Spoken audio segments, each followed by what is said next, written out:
Ron and Rahman Ali, thank you so much for talking to Bayloric TV. I'm just honoured to be able to speak to you both. Rahman Ali, for people who do not know, is the brother of the greatest boxer who ever lived, Muhammad Ali. Rahman, thank you so much. I really appreciate the opportunity to be talking to you. God bless you. I love you very much. God bless you. Thank you for talking to me. I hope to meet you soon. God bless you. I love you very much. I love you. Thank you. So let's talk. Let's talk about. There's a book that's coming out, I believe. Yes, I have a book out. Yes, it's out on the market right now. Okay, Ron, can you talk to me a bit more about how yourself and Rahman got together?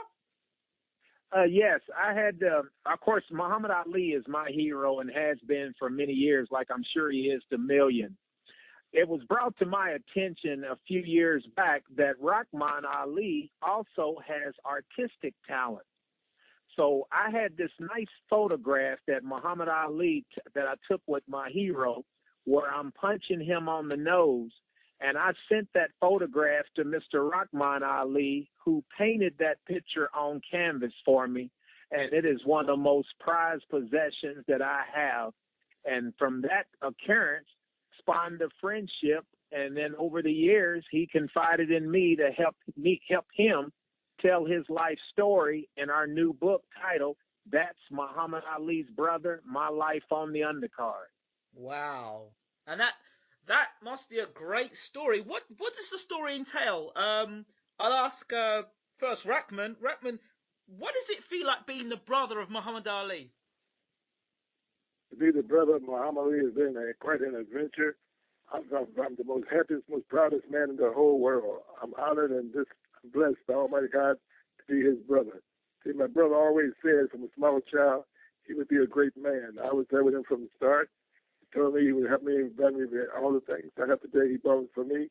He's been kind and good financial. He's been very well my mother, one of my best friends, and then my brother Muhammad Ali. I've been thrilled with him. I love him so much. It's been an honor. What is it? I mean, being the brother of Muhammad Ali, known around the world for all the great feats Muhammad Ali did. People talk about the fact that he didn't go to war. He went to prison instead of going to war. He did things that today's sportsmen wouldn't even dream of doing to stand up for their rights in the way Muhammad Ali did, your brother did. In terms of yourself as a man, being in the shadow of such a great man, Muhammad Ali, how did that impact your own life growing up with Muhammad? It has made my own life very rewarding. I've been very blessed to have a beautiful wife. Muhammad Ali has been his brother. He bought me a home loan with cars and everything I ever wanted financially. My brother helped me. He had me emotionally, spiritually. Almost all I've been blessed so much to see his brother. His greatness has rubbed off on me. I also have some of his greatness there. It's been an honor to be his brother. When Muhammad decided to go and change his name from Cassius Clay to Muhammad Ali, was that something that you instantly did and understood, or was that something that took time for you to make that decision, to make that change? Well, we made the change because the religious leader at the time was Elijah Muhammad, the leader of the Islamic nation, the Muslim nation in America.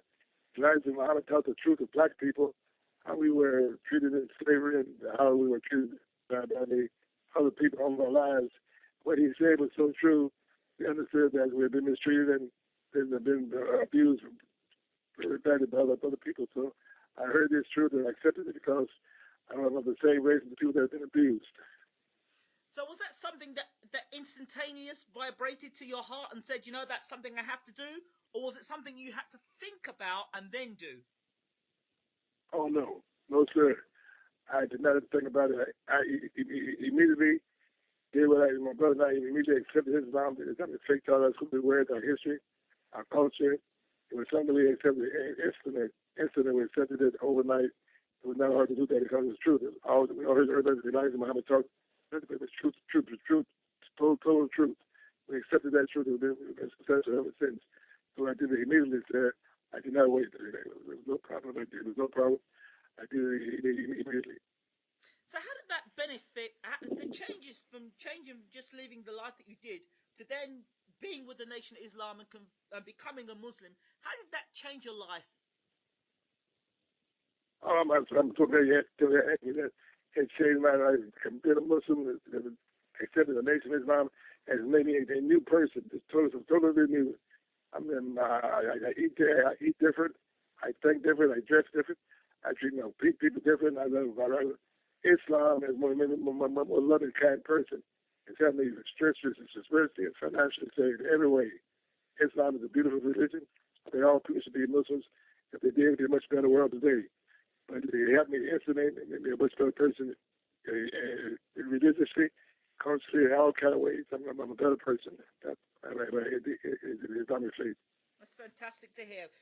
What inspired you to write the book, Rahman? What inspired me was because yeah, my history, with the way I lived, and the other things I've seen in my life, my success as a person. My brother Muhammad become the most president in the whole world. I had to put it on paper and ink throughout my life because I experienced these nice, great. Because I experienced these great things in my life. I had to put it in the book form. It's wonderful. I had to put it in the book form so the whole world can see my lifestyle, how me and my brother were raised. Now I have to ask questions because you read things in the media, and for me, you can never quite trust what people say in the media. But I can ask you almost face to face and say to you, look, I'm hearing stories. Rahman Ali says this. Rahman Ali says that. Rahman Ali says this. Tell us your take on the condition of your brother Muhammad and what you have said, because people are saying you've said this, you've said that, you've said this. Let's put rumors to one side and the truth with you. What is the situation at the moment? At the moment, my brother Muhammad Ali is physically slow. His motor skills have been dead, hurt by the disease, but his mind is totally clear. He's very sharp-minded. He's very intelligent. His mind is sharp. He's in good shape mentally. He said to me, Rahman, what about me? My motor skills are slow, but my mind is sharp. I can think, I can hear. I'm in very good health. I feel very good. My body's kind of crippled, but that's okay. I accept that. If that's the way God wants me to end up, I'm happy. I accept God's choice. But his mind is clear. He thinks good. He's very good for mentally. He's very sharp-minded. He's doing wonderful. He's doing very good mentally. He's okay. Great to hear. That's great to hear. Ron, I'm going to ask you a question as well. Now, you're behind Rahman deciding to write the book. What was it that for you? What was the moment you said, you know what, this book has got to be made from your end? I was very overwhelmed when Rahman suggested and asked me to help him tell his life story, because it gave me an opportunity and inspired me to learn even more about my hero, Muhammad Ali, and their upbringing. Because a lot of times you see in life, you see a person experience success. But I stand here to tell you that success is not a solo experience. Success comes about by others supporting you, being in your corner. I had always heard about Rahman, and every time I looked at those old pictures, I always saw him there. And Ingram, you've heard that term, I've got my brother's back. Yes. Well, what I have learned, I have never seen a finer example in my life of how much a brother has had his brother's back than what I have experienced and witnessed in helping Rahman Ali tell his story. When your readers read this book, they're going to see from day one how instrumental Rahman was to the success of his brother's achievement, and even put his own career on hold to support his brother's career.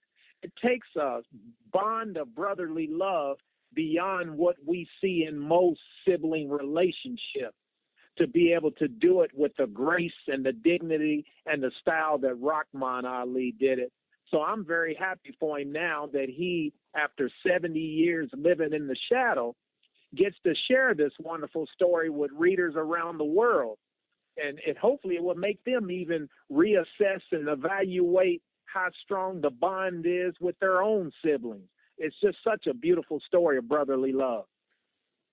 Ron, I've got to ask the question as well. The public perception of Rahman Ali, and I have to use this because when I do interviews, I like to break down propaganda and lies with the people in the room to bring it down to truth.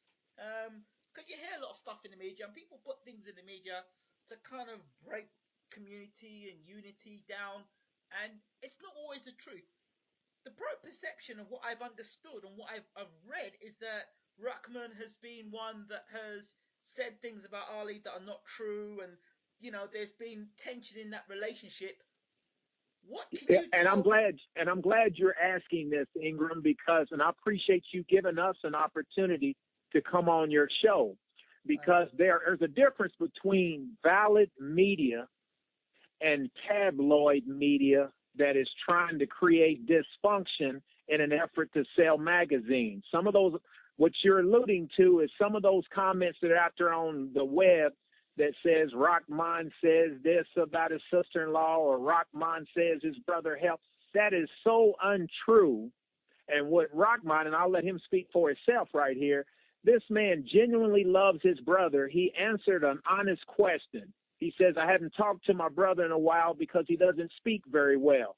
Well, depending on what time of day you talk to Muhammad Ali in his current condition, he does speak with a soft voice as a result of the dealing with such a terrible disease for so many years. But that doesn't mean that Rock said he was about to die and his sister-in-law was treating him bad and all that other crap that tabloid media tried to use in an effort to build dysfunction. Because the reality is, Rahman loves Lonnie Ali, his sister-in-law. Rahman loves his brother Muhammad Ali. I'm going to hush and let Rock speak for himself, but I've experienced firsthand the emotion of how he truly feels about his brother. And Rock, anything you want to add to that, feel free. Oh, yes, exactly. Rock was sure you're very intelligent. You told him, you said it all. I love my brother tremendously. I would die for my brother if I had to. He's one of my best friends in the whole world, next to my wife. And he's just my brother. He done everything for me. He's so good and kind to me. I love him tremendously. He's an icon. He's a wonderful person. May God bless him. It's in my book. My book tells everything. All the gentlemen that buy my book, all the England and the whole world to read the book. The book tells the whole story. Buy the book and they will see right. Tell them to buy the book right. Okay, tell them to buy the book. Okay, tell them right. You talk right. Yeah, yep. So Ingram, that's that situation right there. And I'm glad, like I say, that you've given us an opportunity to come on your show and to just approach it from a realistic journalist point of view versus a tabloid to push sales. So, okay, you would see things from another point of view. You would see from you know the truth. So when these tabloid newspapers are making these stories up, then what is their angle? I mean, what's the damage that's caused when this is happening and these things are said? And you take a person like Muhammad Ali, who is so iconic. A lot of times, let's face it, negative news sometimes penetrates and moves throughout society at a much faster pace than positive news. And that's why when you turn on your news, a lot of times what comes to the forefront is humans mistreating each other, killings, violence, and etc., where beautiful stories that need to be told all around the world do not get the attention they need. But I understand where it's all about money. So sometimes people will they know if you put something out there, rift in the Muhammad Ali family, somebody will tack on to that and run with that rabbit to see if they could stir up some dirt. And that's why when I first got in partnership with Mr. Rahman Ali, I told him I'd be more than happy to write his life story. And especially when I look at it, as long as I can see that the reality is it's not from a tabloid perspective to try to see if there's dirt within a household. I was so impressed when I read his journal entries that I have, and I'm saying this even if I wasn't the co-author of the book, I have never witnessed the commitment of a brotherly love and bond that I experienced in being a part of this project. And that's the reality. And I think it comes through in Rahman's emotions. We've done numerous television interviews, and I think it's going to jump off the paper when you read this story, because we go all the way back to the Clay DNA of 1844, as far as we could trace the Clay Ali history, all the way up through dealing with watching his brother's health decline as a result of Parkinson's disease. And his love for his brother Muhammad has never wavered. Do you think, let me ask you both a question. First, I'll ask Rahman the question, and then I'll ask Ron you the question. Muhammad Ali, or Cassius Clay, became Muhammad Ali. If Cassius Clay had stayed Cassius Clay and didn't go via the Nation of Islam, remained a Christian, what would happen in his career, and what would happen with the life of Cassius Clay as opposed to Muhammad Ali? Mr. Rahman, can I ask you first? Well, that's very easy to answer. I think my brother would still be a very jolly, nice, kind, loving person. But I think even I know the history of the black people as well as we know. Elijah Muhammad taught the history of black people, the history of the world. It's very, my brother still be loved to become a Muslim, but he's a loving, kind person. But he still loves God. He loves what everything it stands for. So if he's not Islam, he would still be as great as he is today. But it is a push to help us. It's not helped us learn more about life. But he's a very nice person. He's a wonderful person. Okay. And Ingram, just to piggyback on that, without a shadow of a doubt, the world knows him as the greatest fighter of all time. But his skill sets and what he did, you know, and of course I'm biased because that's my hero, but aside from that, he's one of the greatest humanitarians that have ever graced planet Earth with us. I believe without a doubt, everything happened for a reason. Absolutely. He came along at a time where society needed him, and he rose to the equation, and he put dignity before dollars to forego the prime of his boxing career to take a stand for equality and justice. Now, had he not did that, he still would have been a great fighter of all time. But I'd be the first to say also, as a result of what else he did beyond the ring, of taking that stand and to become such a humanitarian for equal rights and justice abroad, I will say without a doubt, it expanded his level of effectiveness and has made him embrace the world over. But it took a tremendous amount of courage to take that stand. And I'm not so sure many humans would not have had the intestinal fortitude to take such a stand in the prime of their career like he did. See, Ron, what you're saying is exactly right. But I want to say something to that. Add something to that. I saw one of my friends the other day, a black man here in this little bit. He said, I know Muhammad all my life. He said, that's a hell of a stand he took. The way he expressed himself made me cry. He said, we're both took a hell of a stand. Yep. Right, Ron? Yep. A hell of a stand he took. Absolutely. What was it like being around not just Muhammad Ali, but obviously being within the nation? You had Malcolm X, you had Elijah Muhammad, then you had as well Martin Luther King at one point being around as well.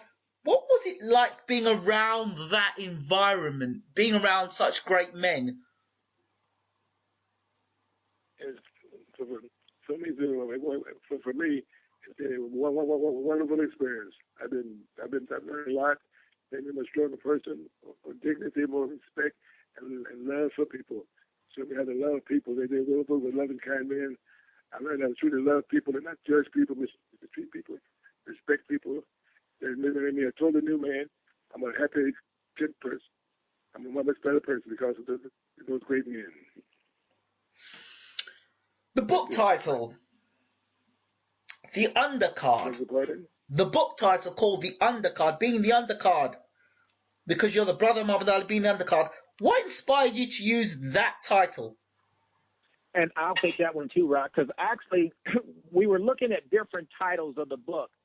But I talked about in the book, Rahman and I, how we even came up with the title, That's Muhammad Ali's Brother. Muhammad Ali was so famous. Now, I want you to imagine this for a second, and we talk about it in the book. Imagine having a sibling so famous that your own identity is sacrificed. And by this, we mean anytime somebody would see Rahman out in public, they would say, hey, you see that guy over there? That's Muhammad Ali's brother. So he became known as That's Muhammad Ali's brother to the point to where his own name was sacrificed.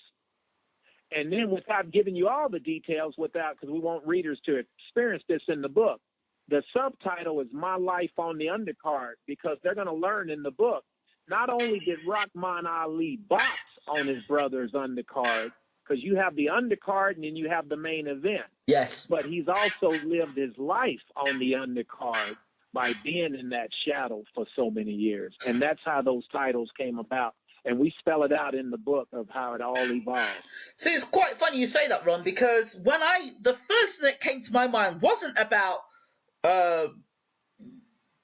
Rahman's boxing career, but actually his life. Because the first thing I thought was, well, you're Muhammad Ali's brother, you're on the undercard automatically, because, you've got this icon as a brother, and everyone's going to look at you and say, you're Muhammad Ali's brother. So that would have caused. Let me ask Rahman. Rahman, how did that mentally affect you? Because now you are the brother of Muhammad Ali, this icon, this worldwide universal figure, and your own life. I mean, you're being acknowledged because of somebody else. How did that make you feel? That's very, I'm very glad you said that. We've been the brother of Muhammad Ali. This has been a blessing. I love that title. I'm the brother of the world's most famous man. My brother paid the price for me. My mother, my father went through a lot in life. He just expanded tickets to the government of America. He's an icon. I'm just so happy to be his brother. They can say I'm the brother of Muhammad Ali all they want. That's true. I'm the brother of Muhammad Ali. It's the truth. And I'm proud of it. I've been honored to be his brother. I feel so happy. It's an honor for them to say that. It's an honor. Thank you, sir. It's an honor. And like I say, and we just thank you for reaching out to us to grant this interview, especially for you over there in the country of Ireland. Yeah. And man, for that country to have the connection to Rahman and Muhammad, or back then Rudy and Cassius Clay, their mom, and have John Grady as her father, and Abe Grady, and they're from Dublin, Ireland. So there is that Irish connection. And we look forward to coming over there in the very near future to meet all the wonderful people in the country of Ireland. And hopefully we'll be on tour doing a book signing there in the near future. Well, we look forward to welcoming you from Bayloric TV for sure. Yep. Thank you so much, Rahman Ali, and thank you so much, Ron, for... Before we leave, let me ask you this. My family, do I still have the Grady's in Ireland? But my family, are there still some there now in Ireland? Grady's, are there some there? I don't know, but I can certainly do the research on it. Yeah, and we'll definitely look into that, Rock. So yeah, that should be nice. Well, no, we're going to come there regardless, and we look forward to it. That sounds fantastic. Thank you both for talking to Bayloric TV. All right, and you guys keep up the great work over there in Ireland, and we'll keep you posted and hopefully see you guys very soon. Thank you so much. Take care.